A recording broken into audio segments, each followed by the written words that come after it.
Many thanks, Anna, for the introduction, and it's a big honor for me to give this first talk on this very promising conference.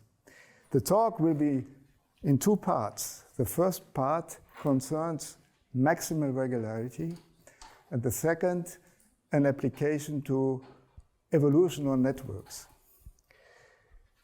So, I have to explain what I mean by this question of maximal regularity. We look at forms. So, given our two Hilbert spaces, V is embedded continuously into H, and the image is dense in H. And then, as usual, we can identify H with a subspace of V prime, just by this application. So H becomes what in French is called the pivot. And thus, we have a Gelfand triple VH V prime, as usual. And then I choose just real numbers. I mean Hilbert spaces on the real numbers for this talk. Let A be a bilinear continuous mapping, and we assume that it is quasi-coercive. So A UU is larger or equal to some alpha U, the norm in V, and we still are allowed to perturb by some omega U, the norm of H square. Okay? Then one can associate two operators with A.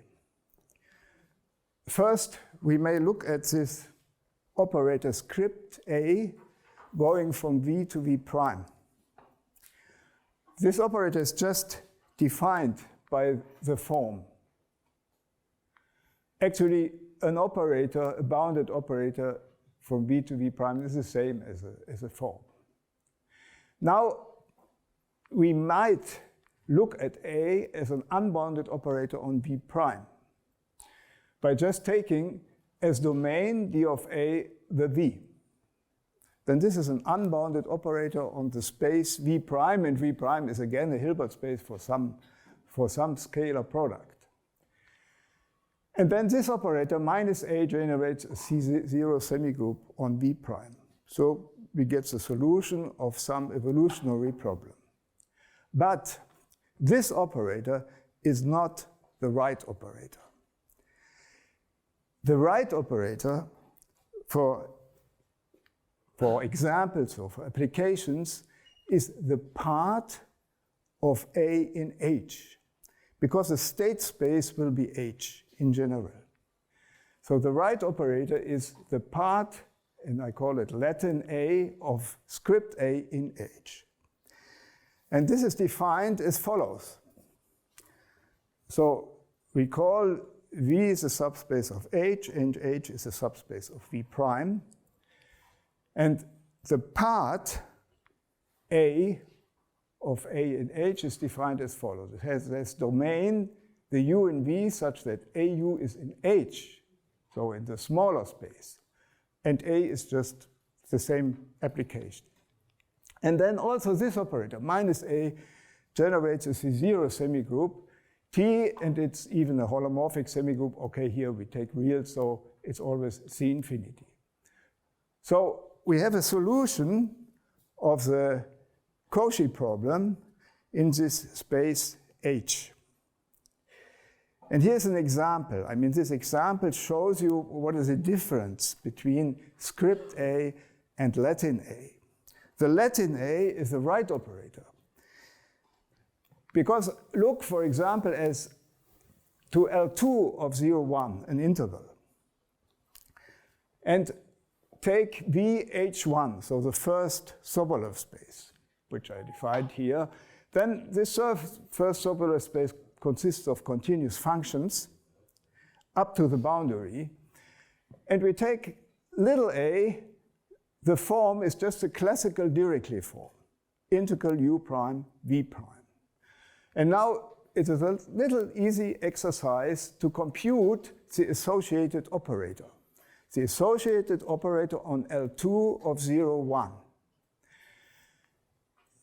Its domain consists of all u in H2, so the second derivative is in L2, such that u prime of 0 equal u prime of 1 equal to 0. So H2 is always included in C1. So H2 consists of continuously differentiable functions on the closed interval. So the derivative at 0 and at 1 has a sense. And the associated operator, so in the space H, is the Laplacian in one dimension with Neumann boundary conditions. So this is a very reasonable operator. The same is true for omega. I mean, you can do it instead of an interval for omega, and then you get the Dirichlet Laplacian in higher dimension. But here, we will later consider networks, so I'm interested in intervals. Now, the subject of this talk is non-monotomous evolution equation. This is the point. So I want dependence on time in addition. So now my form depends also on a time interval.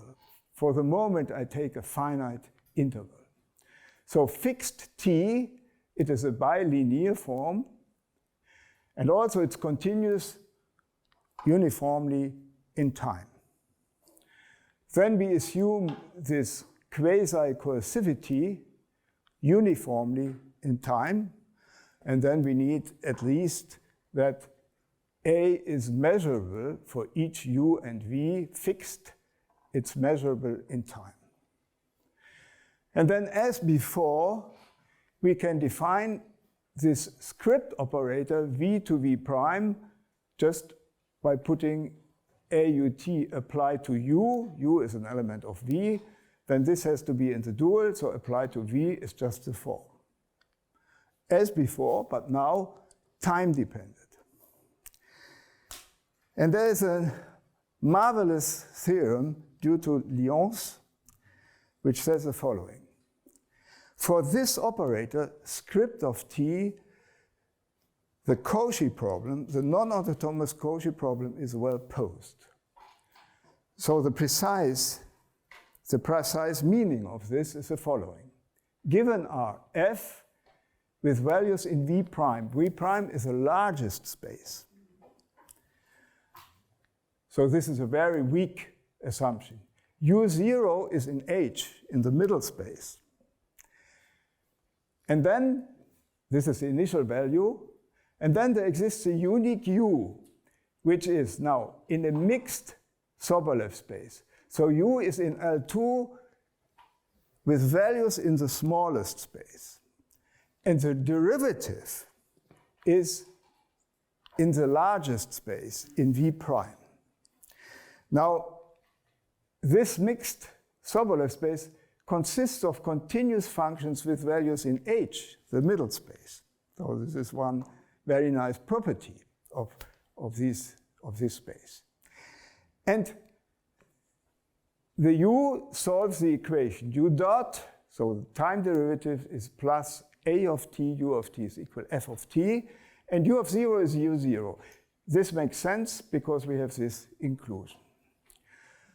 So this is a theorem which is due to Lyons and it's contained, for instance, in his book from '61, and he has a very elegant proof of this theorem. So there's a Ries-Fréchet theorem, and it's just an application of this Ries-Fréchet lemma, and it's a very elegant and short proof. Excuse me, there was a question. How do you ensure that U of t is in the domain of A of t? Otherwise, script A of t, sorry, I see. It's not script A, okay, it's fine. It's script A, yeah. But you are right. You are asking the right question, because as I explained before, the script A of t is not the right space. Even though this theorem is surprising, because you see, we say we have maximal regularity in V prime because all the three terms are in the same space, in the space LT V prime. There's no cancellation. And this we call maximal regularity. Now, in view of what I have said before, there is a problem. The problem is, do we have maximal regularity in H? And by this, I mean the following. We take U0 equal to 0, because this is a separate problem. We can separate the problem. And we have F and U0 equal to 0, or the other problem, F equals 0 and U0 arbitrary. So we take U0 equal to 0 now for the moment, for a while. And then the question is, if F is even in L2 with values in H, our state space, the important space for application, does it follow that U has its derivative in H? Is U in H1, 0, 2, H? This is a question. And this question occurs in the book of Lyons and in several, there are several citations where this problem occurs. And of course, life would be very easy if this is true, because then U dot, A, U, and F are all the three in L2 of H, so we have maximal regularity in H. The U of t would be in the domain of Latin A of t, so the right space, Neumann boundary conditions, and it satisfies this equation. Now here with a Latin A of t, and I think Olaf meant this problem. And this problem was open, and of course at the time many people thought about this problem in some form or the other. And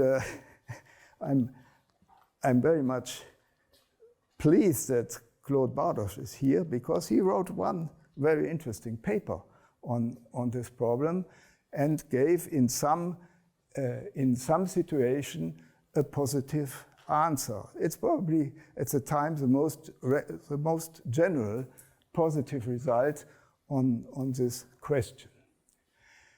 Lyons also gave some positive answers, but the problem itself remained open. And it seemed to me that this is a very interesting problem, because, and I had some hope that it is always true. There's this theorem of de Giorgi-Nash, which is always true. And now, of course, you could think if Claude Bardoche and Lyons could not solve it, then probably there's a counterexample. On the other hand, there was important development on maximal regularity. There's this movement of maximal regularity in LP and so on. Okay, but this is a Hilbert space problem, a pure Hilbert space problem. But there's also Kato, the Kato conjecture, or the Kato problem, which has been solved in 2001 to the positive. The Kato problem is purely Hilbert space. So there are new tools, and my hope was maybe this is true. There's a very good positive result by Urbaz and Spina. If A is C gamma, so the Hölder space, for some gamma larger than a half, then it is true. Now I must say something. I had these very good PhD students. Urbaz, he always had positive results, but they like a lot when I formulate a conjecture, then this is very stimulating for them to disprove what I thought was true. And this is what happened.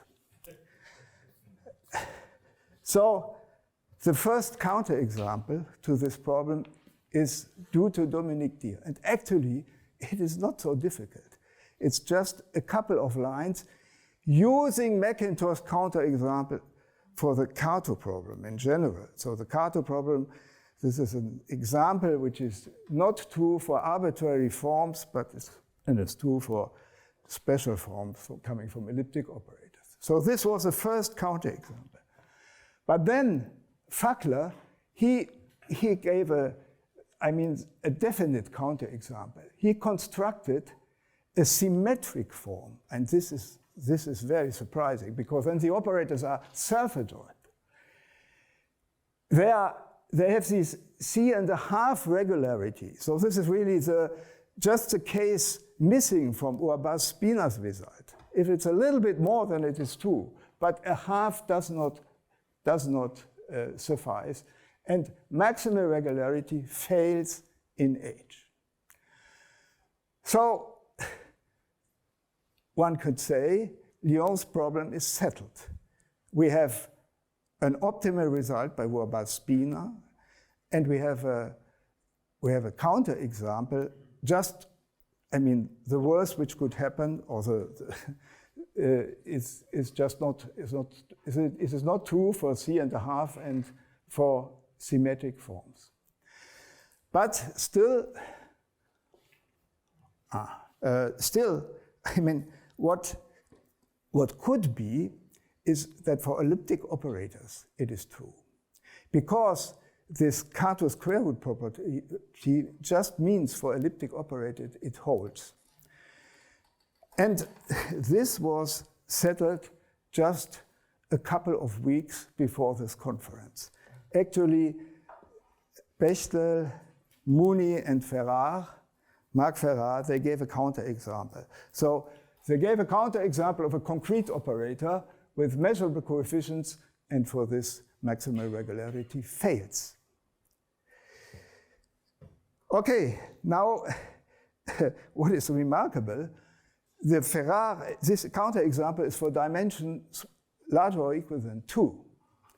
And for dimension equal to 1, it's still open. And dimension 1 is interesting for us, because I want to apply it I want to consider now networks. And for networks, we use a positive result. So this is a positive result we obtained in some time ago with Urbas, Dominique D, and Lasry. We take symmetric forms. This is not the most general case. We assume more than Urbas. We assume Lipschitz continuity. And then if U0 is in V and F is in L2, then there is a solution of maximal regularity in H. So it's a solution of this equation. Moreover, and this is important, this is very important for the networks, the solution is continuous with values in V. Okay, so this result is true. And now let's look how this looks for networks. So I take a network, and I want to explain everything on this very special graph. So we have M edges. The edges are always green, and the vertices are blue. So we have 5 vertices, say. And now, just for notational purposes, we orient the graph somehow. And the orientation is given by flashes, and we identify each edge with the interval 0, 1.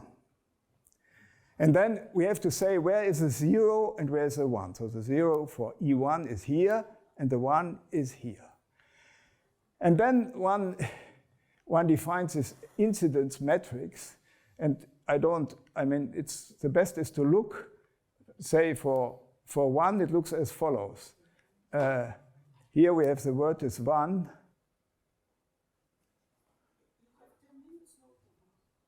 Ten minutes? That's very generous. I was feeling.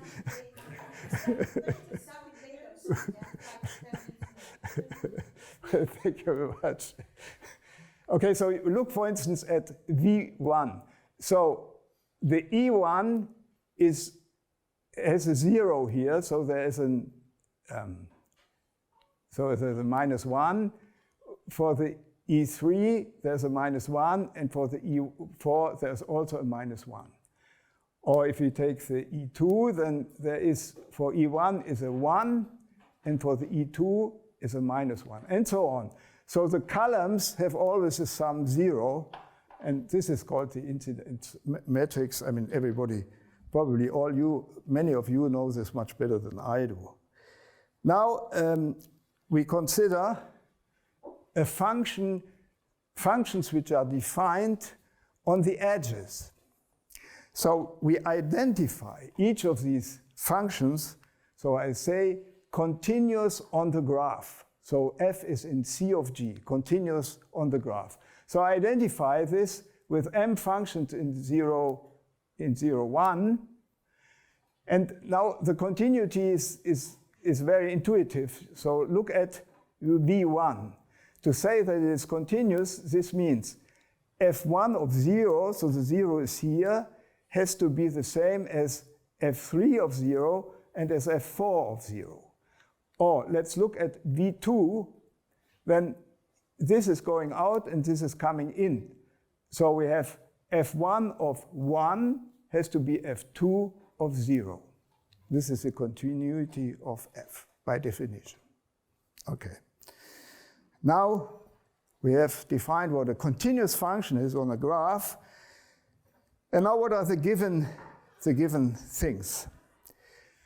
Okay, an initial value which is continuous. So it's defined on the edges and is continuous. This is the initial value. Then we have a non-homogeneity. This is capital F. Our state space is L2 power m. The L2 space of the edges. And then we have diffusion coefficients.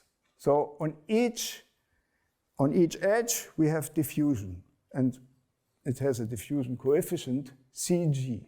And the Cg is bounded below and bounded above. And then we are interested in the following evolutionary problem. So, and here's already the theorem.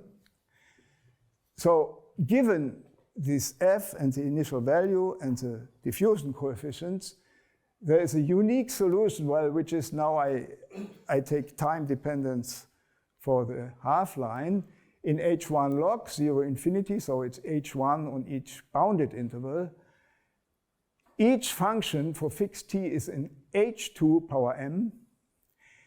Now, the u is at each t, it's continuous on the graph, as I had defined this before.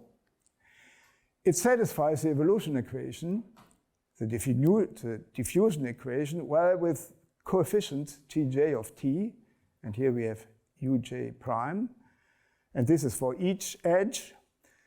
The initial value is assumed, and then we have the Kirchhoff law at the nodes, at the vertices.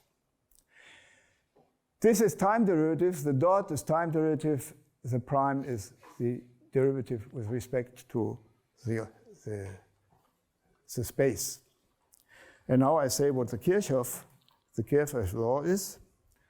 So the Kirchhoff law also is the best to say. I mean, for instance, I say it at V2, so we are here.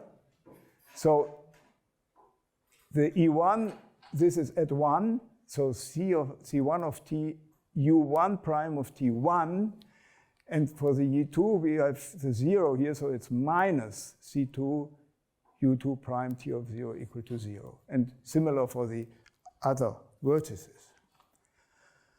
Okay, so the evolutionary problem is well posed. And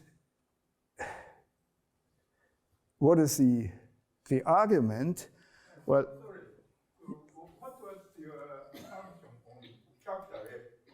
But, excuse me, what was the? Yeah, the capital F. Oh, the capital F is, it's L2. It's just L2. Oh, I didn't say this. Oh, this disappeared. It's L2. It's L2 with values in H. Okay, then we have well-posedness, and this is not. Then we have well-posedness, and we apply the result I mentioned by Urbaz and so on, we apply to H is L2 power m. V is the continuous functions in H1, continuous on the graph. We have the Dirichlet form with the coefficient depending on time. And then the domain of the operator, so the domain of the Latin operator is the U in H2 power m, such that which are continuous and the Kirchhoff laws hold, and this is the associated operator.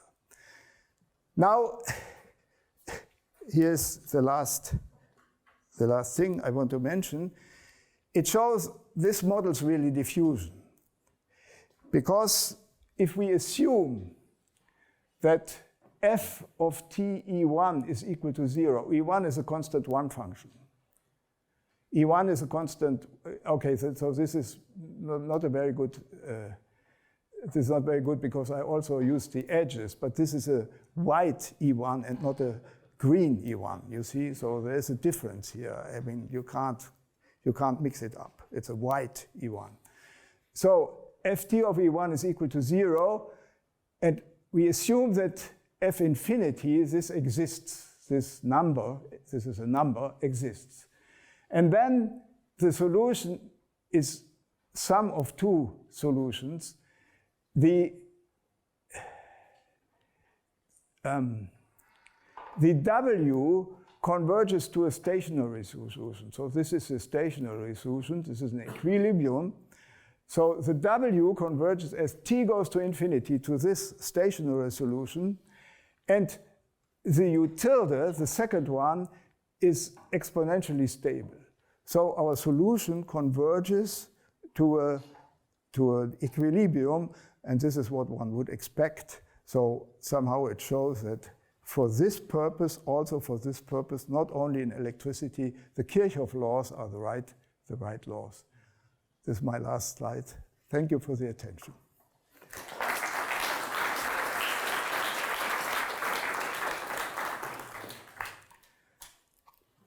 Many thanks for this nice talk.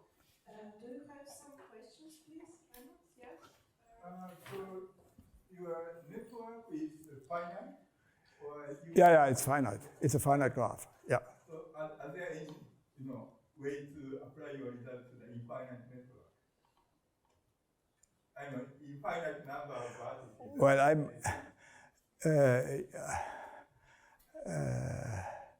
I'm quite sure. This was just a choice, but I can't tell you at the moment what would change, what the right is, because probably you have to assume that the functions vanish at infinity. I mean, continuous functions on the graph, but vanishing at infinity, and this would work. Yeah. But what can be changed? But this then it becomes a little bit more complicated, and also our abstract theorem becomes more complicated. Here you see the Kirchhoff law and the diffusion have the same coefficients. And there you can take different coefficients, and still the existence and uniqueness theorem holds. Yes. Your coefficients are time dependent, but space independent. Yeah. But this is a choice. This is a choice just for simplicity. But then one has to then one needs some regularity at the space, and then this remains true. If they are Lipschitz in space, then the result remains true. Yeah, of course, this is a very natural question. Okay, thanks for the super talk. I don't exactly remember what I did. But anyway, by that time there were also a contribution of Macintosh. Yes, of course, yes. Which was doing some thing about the fact that the domain of A at 1/2 will be different to the domain of A. Yeah, this is very important, but I just was a choice for this talk. What Macintosh showed in the autonomous case, so A doesn't, what he shows is that the domain of the square root of, well, I have to say A plus omega in my setting. is maybe different from V. Yeah. And if this is different, then you can't, then U0 in V is not the right assumption.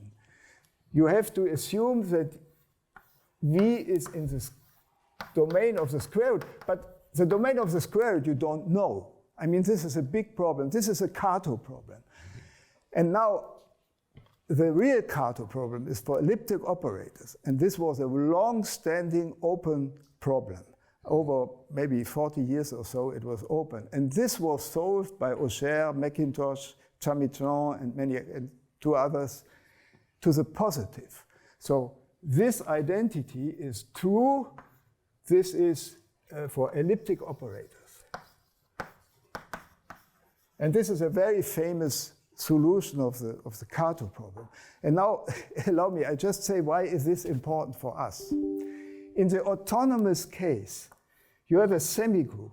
This is a semigroup on H.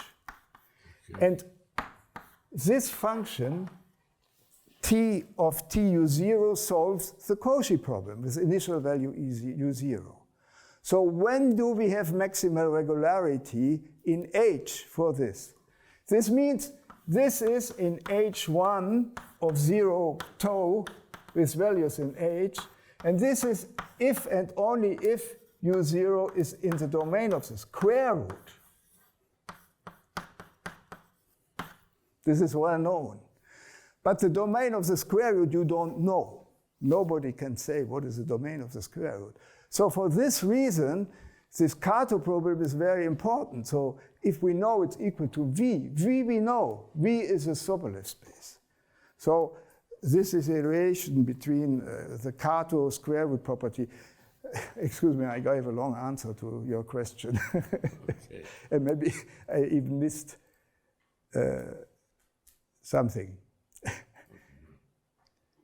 So, okay, I have another question.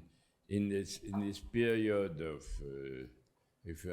when yours and Kato were working on that, there was a summer school in the Chime, and Kato came with a condition on continuity of the not of the bilinear form, but of the operator A of t in terms of the resolvent, which looks more or less like the continuity condition that you write at some point. Yeah, probably this is resolvent convergence. On the resolvent. Which Kato considers. I think in this case it's equivalent. Okay. But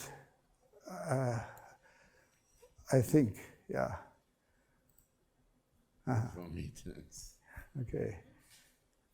There are some other questions. Just a small questions. I have seen also this kind of things on UMD spaces, so it's something more general than Hilbert one. Could you just comment? Yeah. I mean, this is, of course, I mean, this maximal regularity, well, this is not the L2 setting, but the LP setting. And this LP in this LP setting, UMD space is a necessary condition. And for some, so for every holomorphic semigroup on Hilbert space, you have this maximal regularity property. So for the autonomous problem, you always have maximal regularity on Hilbert space.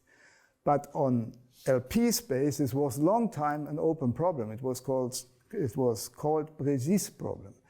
And this was solved to the negative by Lancien and Kelton. And then there was this entire movement where, I mean, necessary and sufficient conditions were given for this LP maximal regularity. And there, UMD space was a necessary condition. Yeah. So this is the relation of this. Okay, many thanks. Let's thank this.